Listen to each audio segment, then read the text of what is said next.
Day one of legal tampering in NFL free agency saw a bang on Monday.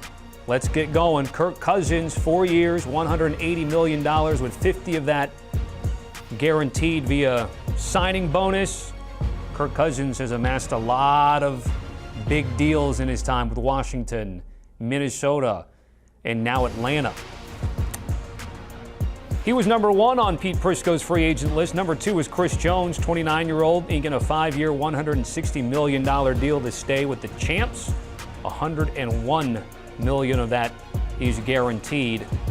We're seeing a stage in the NFL where interior linemen are getting paid, and that's no different for number 4, Justin Madubuike in Baltimore.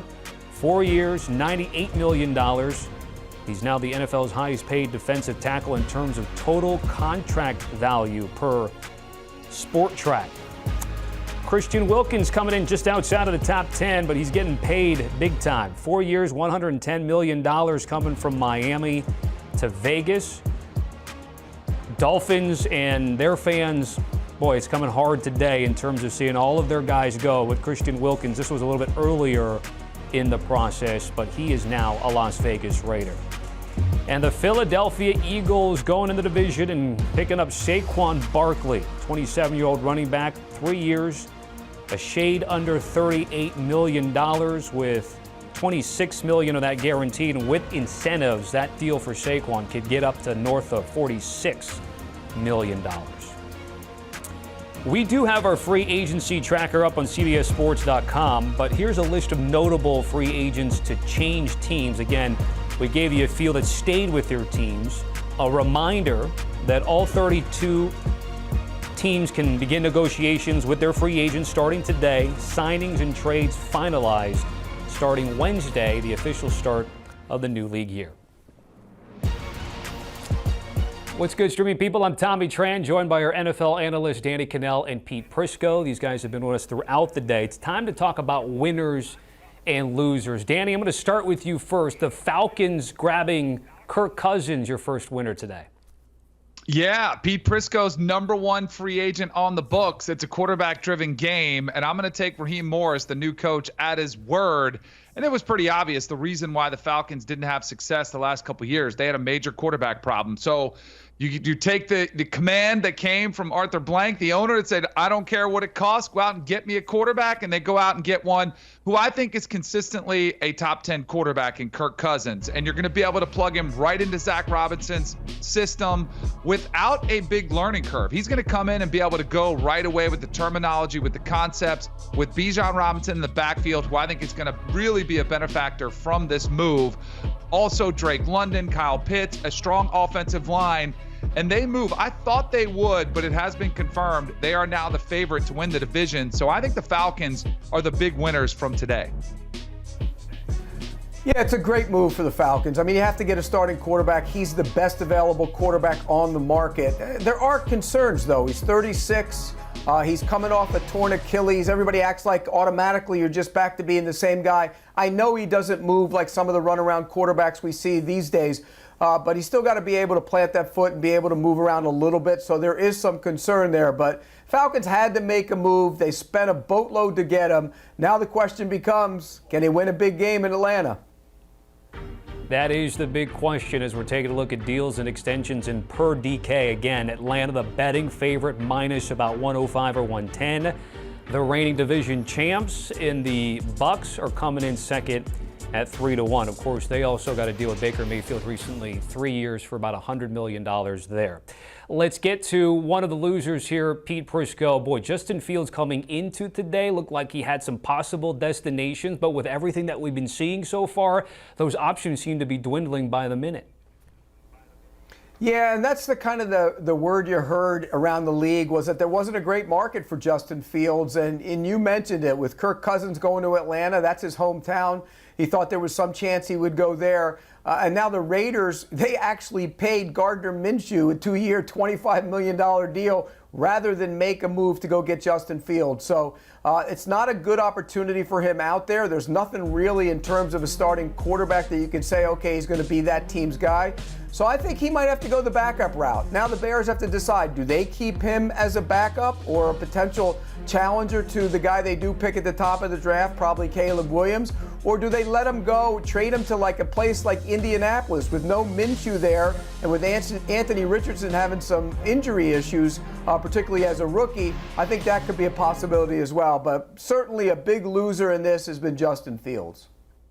I totally agree, Pete. I mean, those two situations would have been great if you look at Atlanta and Pittsburgh. Either he goes home or he goes to a really good team that's got a stable organization. Now we're talking about backup destinations or places potentially to start, but you're probably going to have to win. And some of them are complete rebuilds when you look at them. So I had the Titans as a potential landing spot. I don't know exactly how the Titans feel about Will Levis, but if they're not 100% sold, bring in a competition. Again, that's a tough road for Justin Fields. I had the Broncos. The Broncos are still in need of a quarterback now. What are they going to do post Russell Wilson? That'd be a major project. Does he fit into Sean Payton's system as somebody who won a lot with Drew Brees, who is, pinpoint accuracy from the pocket? That doesn't really fit Fields' game. The Vikings potentially another one. Is he going to be able to just plug and play in that system? I don't know. Or potentially the Patriots. Let's say the Patriots are not in love with the third option of these quarterbacks. I think it's always interesting because we assume they're going to go young with that movement, but maybe they go with Justin Fields where at least the floor isn't going to completely bottom out. But in any case, none of these situations look as good as the spots that he was potentially rumored to be going to. Guys, it's interesting, the last two really big quarterback classes, 2018 and then 2021. If we talk about 2021, Trevor Lawrence, Zach Wilson, Trey Lance, Justin Fields, and Mac Jones. And it looks like Trevor Lawrence is the only one that's going to get a big extension coming into this offseason, which is interesting to see. Danny, we're going to get to you with some other winners here. Pittsburgh, why are the Steelers winners? I think they're getting a winning quarterback in Russell Wilson. Now, there's debate over, how much does he have left in the tank? Do the distractions, his makeup, is it annoying? Is it something that doesn't lead? This offense lacked leadership last year. They just didn't have it. The George Pickens situation cropped up. No one really spoke up about it. I think Russell Wilson steps in, and he is a leader. Whether you like the way he leads or not is up to you. But I do think Mike Tomlin will be able to rein in some of the off-the-field stuff, really help him in the process here. And I think he comes in with a chip on his shoulder. And most importantly, I think he still has some pretty good elite quarterback skills left.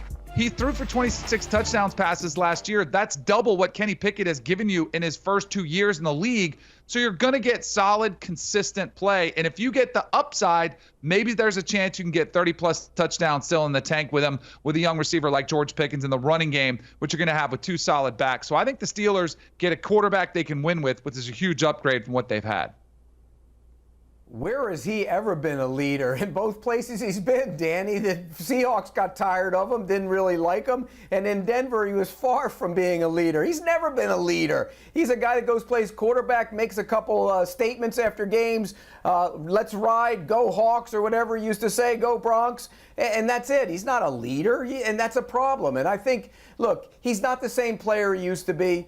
He struggled the last 2 years. He leaves clean pockets. He never steps up in the pocket. It wouldn't shock me to see Pickett beat him out, and that would be funny if it indeed happened. Oh, we have to have a side bet on that, Pete, because there is no chance they're starting Kenny Pickett if Russell Wilson's there and they're both healthy. There's zero chance. Russell Wilson is the guy.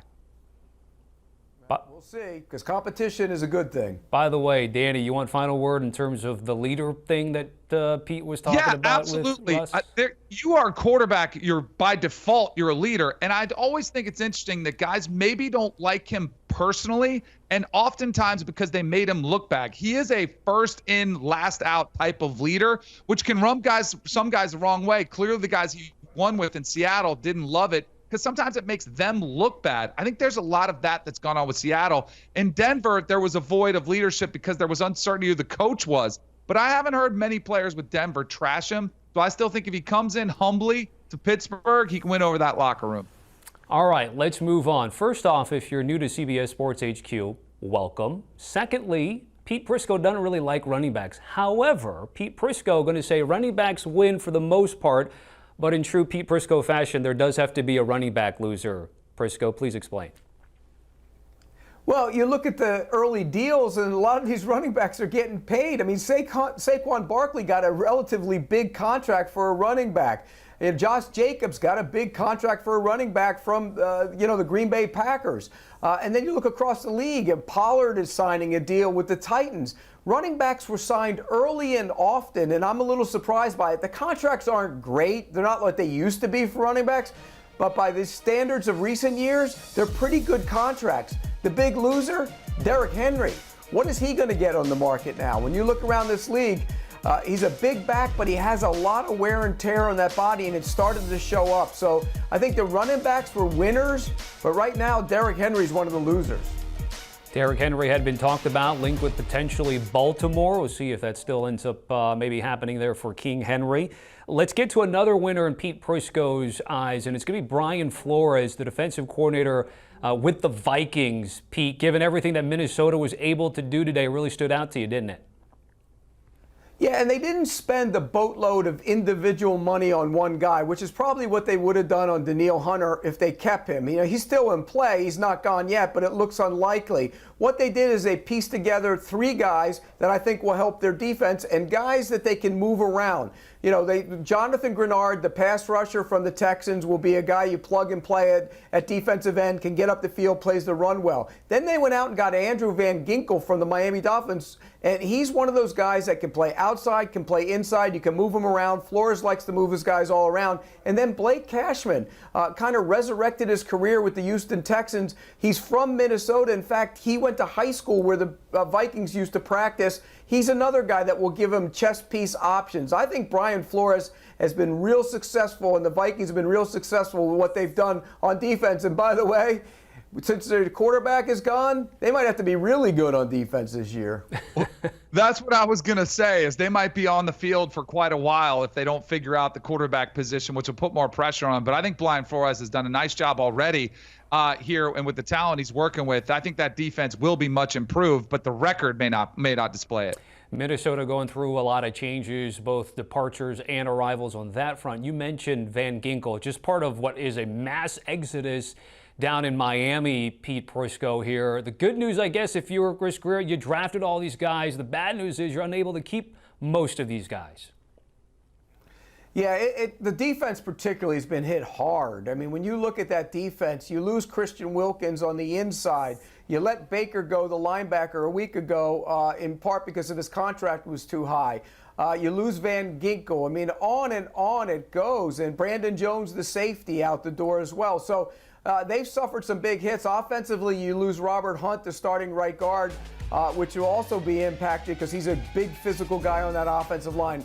Miami is in a situation where they have to free up the money to pay their quarterback. And when you pay your quarterback, you're going to see guys leave, and you're going to have to draft well and really replace them, much like the Rams did. The Rams won a Super Bowl when they went for it with the high-priced quarterback and the high-priced defense and Aaron Donald and Jalen Ramsey. Well, they won a Super Bowl, so it was worth it. Miami didn't, so right now they're going to feel the effects of that.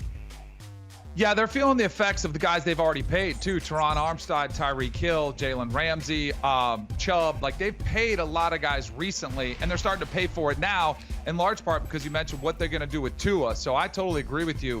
The Dolphins have a lot of questions to answer, a lot of important pieces they're going to have to replace, and guys they can't keep around, which is why I have Christian Wilkins as one of the big winners, because I do think he's a quality player that deserved a handsome payday.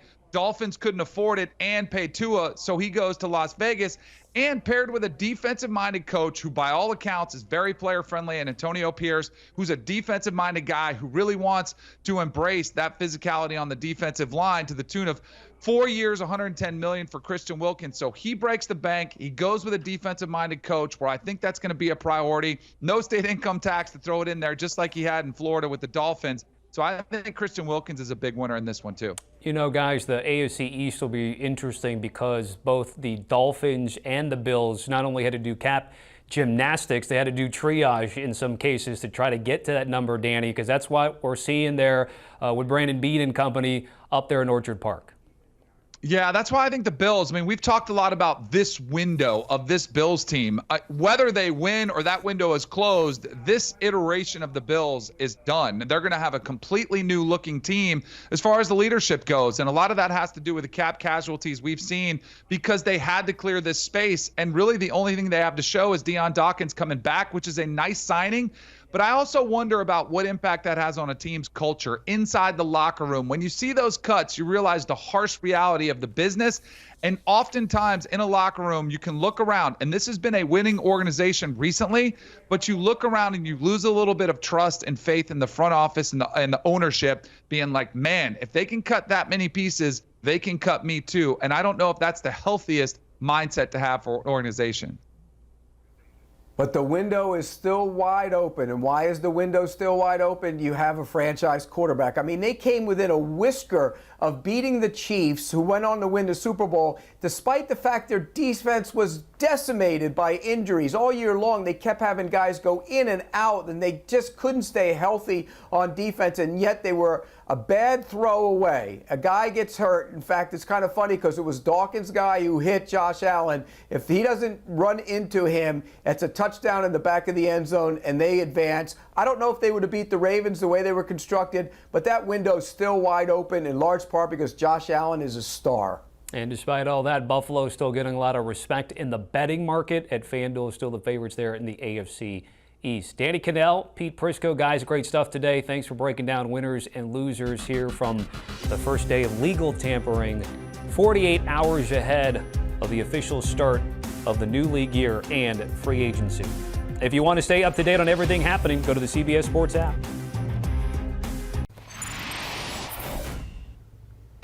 The Ravens' new look offense is creating a lot of buzz today. With the addition of former rushing king Derrick Henry, Baltimore now features a unit that has Lamar Jackson, Henry, Zay Flowers, and Mark Andrews. Don't forget about Rashad Bateman as well.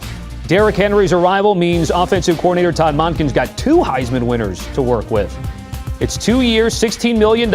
It could reach 20, including $9 million of that fully guaranteed in his first year. Sticking with the running backs, Joe Mixon went from reportedly being released on Monday to getting traded on Tuesday. Cincy gets a late-round pick from Houston, and Mixon goes from Joe Burrow to C.J. Stroud. Bengals also reaching an agreement on Zach Moss to replace Mixon. There's a new queen in the Steel City after Patrick Queen agreed to a reported 3-year, $41 million deal with Pittsburgh. Queen joins a front 7, which includes T.J. Watt and Cam Hayward, who will be tackling Derrick Henry at least twice a year. Lots of AFC North news today. Senior NFL insider Josina Anderson spoke with Jameis Winston, who told her he's joining the Browns. The veteran quarterback still thinks he's a starter, but told Josina he's ready to serve as Deshaun Watson's backup in the 2024 season. Marcus Mariota headed to the DMV after playing this past season as a backup to Jalen Hurts in Philly.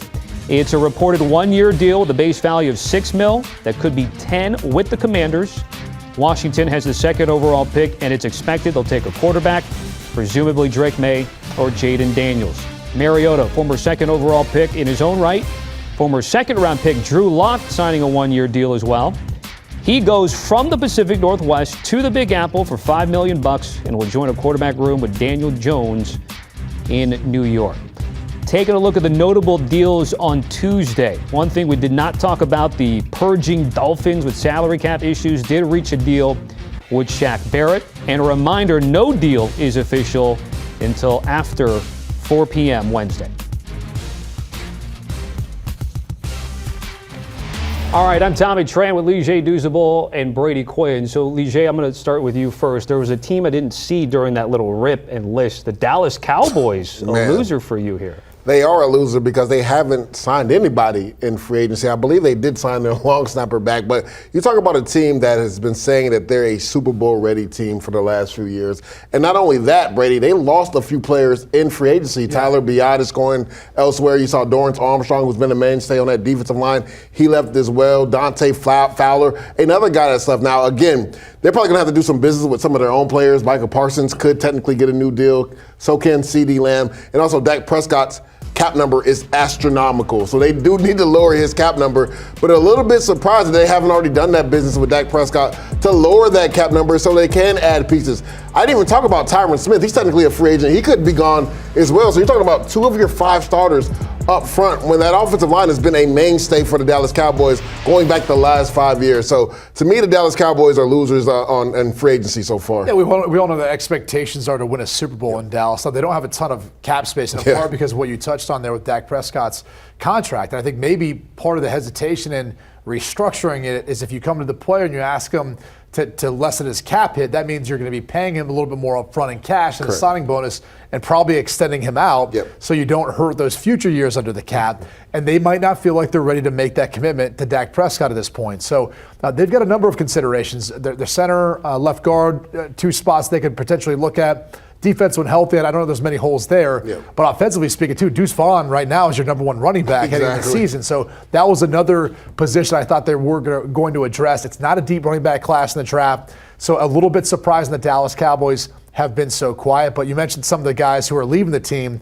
Dan Quinn, they're their division rival now, head coach of the Washington Commanders. He's like, yeah, I'll go ahead and take Tyler Biadasz. I'll go ahead and take those guys over here on my team. Brady, I want to touch on something you talked about. Do you think there's any scenario where Dak Prescott could play out the final year of this deal with the cap number being as high as it is this year? It's hard to imagine that. And obviously there's still some time here in free agency in the offseason, as Tommy pointed out. Nothing's official yet until tomorrow. But, again, they're going to have to make some sort of commitment. He's got Jerry Jones and Stephen Jones in a really tough spot. Leverage. He's got all the leverage in the world, and they've got to come to the table to him to deal with it if they want to try to improve their position at this point. So I don't think he's going to play under this contract. I think they're going to have to do something, but it surprised me it's taken this long into the offseason. And to that point, Michael Gallup is a guy they've already said that he can go seek a trade because I think what his cap number is, they're trying to get that off the books if they potentially could, maybe get some compensation in the trade for him.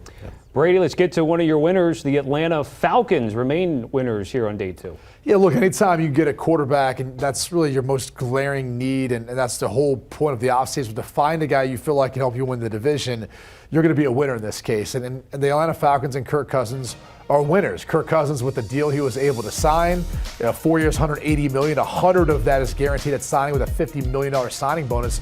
But they also add to their wide receiver core. So that's not just Drake London. Now they've got a nice number 2 in Darnell Mooney. Still got Kyle Pitts at the tight end. He's versatile. Bijan Robinson in the backfield. So plenty of weapons to go around. So the Atlanta Falcons and the Kirk Cousins, in my opinion, are big-time winners. Brady, you talked about it. As soon as you get a quarterback in free agency and one that you feel like you can win with, you're winners, right? Because the Atlanta Falcons were pushing for the playoffs, and they didn't get adequate quarterback play at all last year. So get a guy like Kirk Cousins who will be familiar with this offense. Let's not forget Raheem Morris comes from the LA Rams. He brings Zach Robinson with him. Well, that's what Kevin O'Connell was with Sean McVay. So a lot of the terminology is probably going to be similar. It's not like he has to start from square one learning a whole new offense. And I love the Darnell Mooney pickup, too, in the slot. You talked about it, right? Having Drake London on the outside. But you needed a number 2 receiver, even though you got Kyle Pitts. I honestly thought they would go a little bit cheaper and maybe get Tyler Boyd. But I can't be mad at them for getting a young, good slot in the NFL. Yeah. Once the Cousins news came down, the Atlanta Falcons immediately became the betting favorite in the division. It's already minus 110 over at FanDuel. And Brady, during that little rip, their highlight of Kirk Cousins, we saw him torch the Carolina Panthers. Carolina is a loser for you here. Yeah, look, I understand what they're doing. They're trying to solidify the interior of their offensive line with the pickups of Lewis and Hunt up front. Still maybe need to look at their center position, but they need to find a number 1 wide receiver. Like we were saying that all last year, aside from the offensive issues that they were facing, they don't have any speed, anyone that can break down the field. That's a big-time concern. And the Brian Burns trade, it's maybe a little bit retroactive in the sense of what they could have got from him a year prior if they would have traded him then, having more draft capital to make up for what they've lost over the course of the past few years now in the Christian McCaffrey trade, the Brian Burns trade, trading up to get Bryce Young. They just have not fared well so far. So I think they're making their way. We'll see what other additions they can make to this roster to help out. But anytime you trade an edge rusher like Brian Burns, I'm not sure you're making your team better in the short term.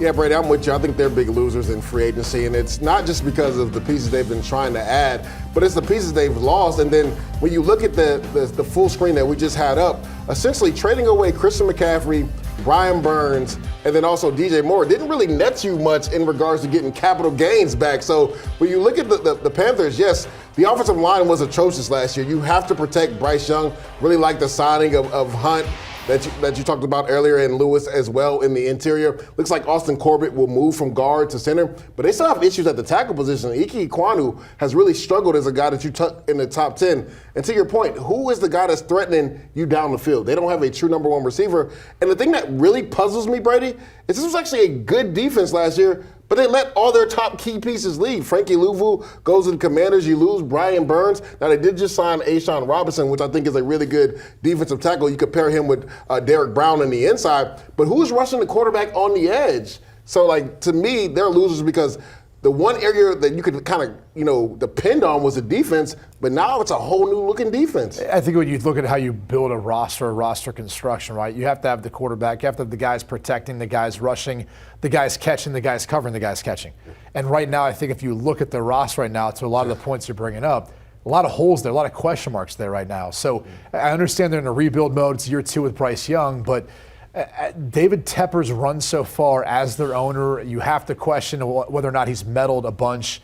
Dan Morgan just got there, but he's already run through a number of coaches really early on in those contracts, and it seems like it's a bit of a disaster so far. Our graphic right there is highlighting the lack of a first-round pick, so the draft capital-wise in that Burns deal, by the way, Giants do give up a second-round pick here in 24 and another pick there in 25. Leger, let me get back to one of your winners here. So we go coast to coast. Let's go to L.A. and the Rams. There's nothing like good trench play, Tommy. Offensive line, this is why the Rams are winners. Sean McVay understands to win the game, you have to be solidified in the trenches.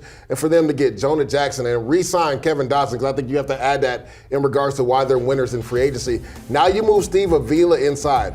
Brady, defensive tackles before they play the Rams better eat an extra steak in pregame meal, because those dual blocks, those double teams, it's going to be a hard day inside for defensive tackles. And then Kobe Parkinson is a blocking tight end. So Sean McVay is kind of letting you know what they're going to do. They're going to come out and run the ball, try to take a lot of pressure off of Matt Stafford, because he is getting up there in age, even though he can still throw it around the field. But I love what I saw from Kyron Williams and an offensive line that got only better through free agency. Yeah, I love these moves for Matt Stafford protection, but Kyron Williams as well, specifically at running back. Oof. I mean, this is a dream for him as he's continuing on his career. Kind of was a breakout star a little bit last year, and especially since he's gotten into the league when he's been healthy. And so it helps out the running game, helps out Stafford, but also, as you kind of touched on, if they can run the football, you've got Cooper Kupp, Puka Nacua, you re-signed DeMarcus Robinson. That's a nice trio of wide receivers, too. I think when you want to spread it out a little bit, you could find some hay there. So I love what the Rams are doing. They exceeded expectations last year. Yeah, they did. And they've exceeded my expectations so far with the under free agency. I think a under radar signing, it was Darius Williams, bringing him back to the Rams. A guy who already knows the system and can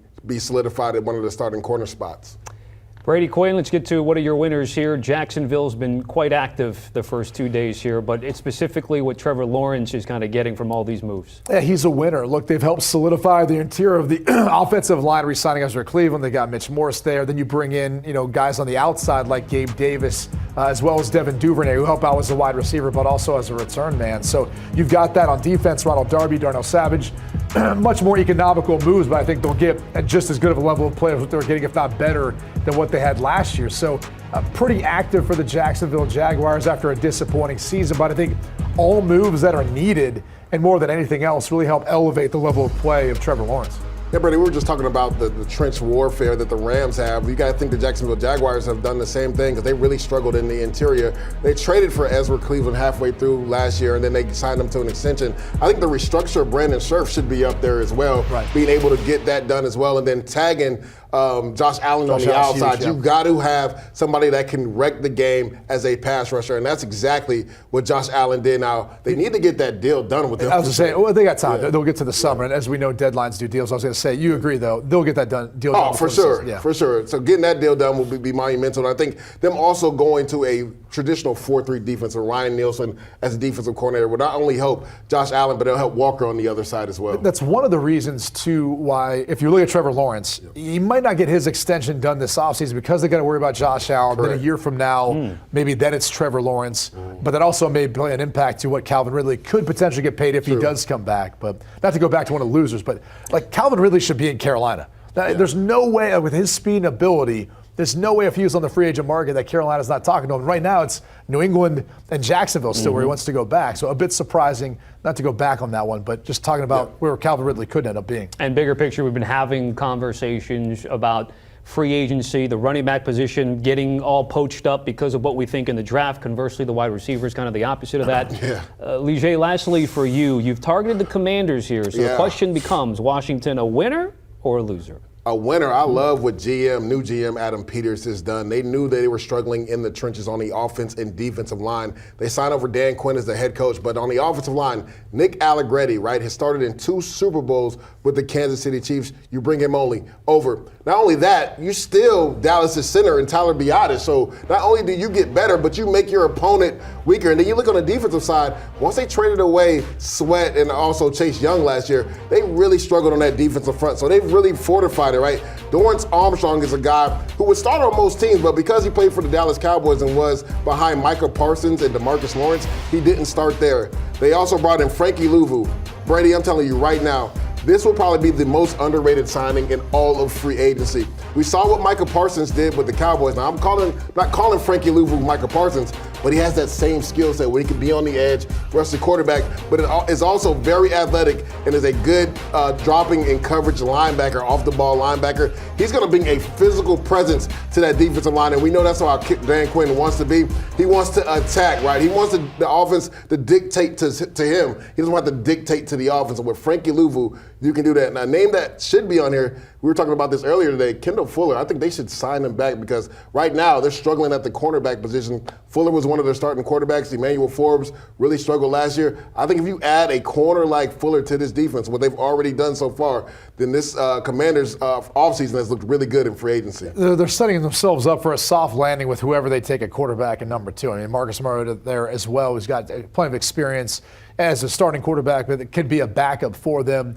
You saw Jeremy Chin, too, on a 1-year deal. They're getting good football players. Correct. They may not be making big splashes with what they're doing, but they're helping to solidify the offensive line. You mentioned the Dorrance Armstrong signing.